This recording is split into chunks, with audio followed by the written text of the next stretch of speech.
Welcome to Tab Briefs, a weekly look at headlines from the world of faith for July 17, 2020. I'm Tab Media Content Editor Carrie McWhorter, and here are some of the headlines that grabbed our attention this week. On Monday, a federal judge agreed to suspend a rule that requires women during the COVID-19 pandemic to visit a hospital, clinic, or medical office to obtain an abortion pill.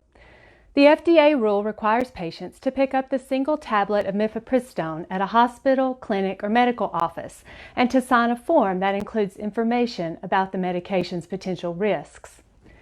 Government lawyers have argued that the requirements are necessary to ensure that patients safely use the medication. The American College of Obstetricians and Gynecologists and other groups sued the U.S. Department of Health and Human Services and the FDA in May to challenge the rule. A U.S. district judge in Maryland said the in-person requirements for patients seeking medication abortion care impose a substantial obstacle to women. The decision will allow healthcare providers to mail or deliver abortion-inducing drugs to expectant women during the public health emergency. 10 states, including Alabama, had asked to intervene in the lawsuit. The states argued that the case could impact how they enforce their own state laws that relate to or reference the FDA's regulation of mifepristone. The judge rejected their request last month. The lawsuit states that more than 4 million people in the U.S. have used abortion medications to end pregnancy up through the 11th week. The lawsuit also said medication abortions accounted for 39% of all U.S. abortions in 2017. Next up, federal immigration authorities on Tuesday rescinded a rule that would have required international students to transfer to another college or leave the country if their schools held classes entirely online because of the coronavirus pandemic. The ruling was the subject of 8 federal lawsuits and opposition from hundreds of universities.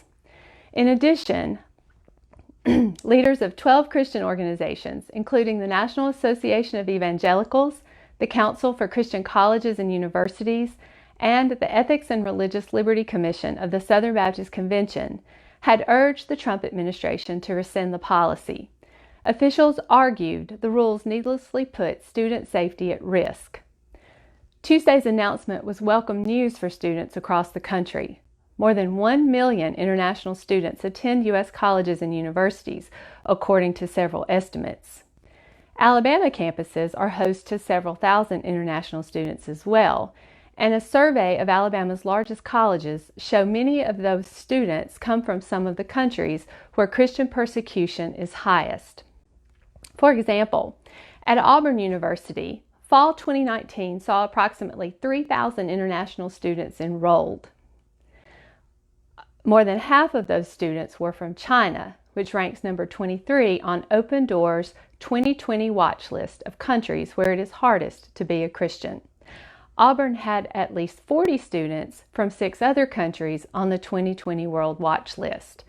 According to Auburn University data, students also came from India, which is number 10 on the persecution watch list, Bangladesh, number 38, Nigeria, number 12, Saudi Arabia, number 13, Vietnam, number 21, and Iran, number 9. At UAB, another university with a large international population, the countries with the largest on-campus communities besides the U.S. are India, China, and Saudi Arabia. Christy Kennedy, who works in literacy and English as a second language ministries in Alabama, told the Alabama Baptist earlier this year that the entire state of Alabama has international ministry and missions possibilities. She said, "Alabama is ever growing due to our universities. Many internationals come here to get an education, giving us opportunities to share the good news of the gospel with the many visitors to our state who have never heard it." Watch for the July 30th Back to Campus special issue of the Alabama Baptist to hear more about how campuses are responding to the COVID-19 pandemic and making plans to reopen. We'll also have some tips and strategies for current and soon-to-be college students and their families, including some information on financial and admission changes this fall. Special thanks to Judson College, Carolina University, Boyce College at Southern Seminary, Samford University, University of Mobile, New Orleans Baptist Theological Seminary, Mississippi College, Baptist College of Florida, Luther Rice College, and Bob Jones University for supporting the TAB Back to Campus issue. And if you're a college student or young adult, check out The Rope, a blog for young people looking for something to hold on to. You'll find The Rope at theropetab.com. And finally, Christian comedian John Crist appeared online Wednesday to thank fans for their undeserved support, as he called it, as he sought treatment for what he earlier termed sexual sin and addiction. In a Facebook video, John Crist's first in 8 months, he said he spent 4 months in a treatment facility and plans to continue in recovery. In November 2019, a Charisma magazine investigation reported a years-long pattern of behavior that included allegations of sexual misconduct by Crist against young female fans. Crist said he takes full responsibility for the choices he made.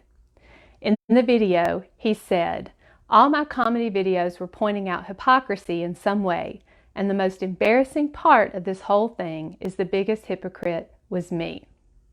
In comments on the video, thousands of fans expressed their support and their excitement over Crist's potential return to the comedy scene. Those are your TAB briefs for July 17, 2020. To read more stories from the world of faith-based news and culture, follow TAB Media on social media, and you can always come to our website, tabonline.org. Thanks for joining us, and we'll see you again next week.